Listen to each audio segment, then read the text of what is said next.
ટેન્કરને gas કટરથી કાપ્યું તો police પણ ચોંકી ગઈ. સિમેન્ટની આડમાં 70 લાખ રૂપિયાનો દારૂ મળી આવ્યો.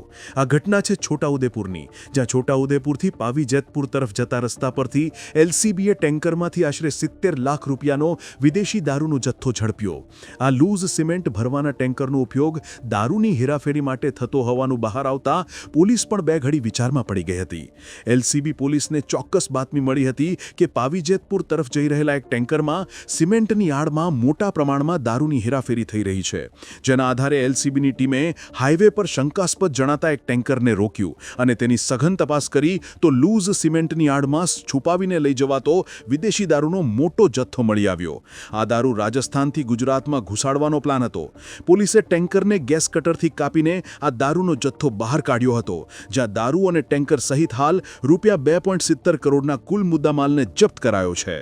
ઝડપાયેલા ટેન્કર ચાલક મહેશ જાટ સિવાય અન્ય 3 સામે પ્રોહિબિશન એક્ટ હેઠળ ગુનો નોંધી તપાસ શરૂ કરાઈ છે.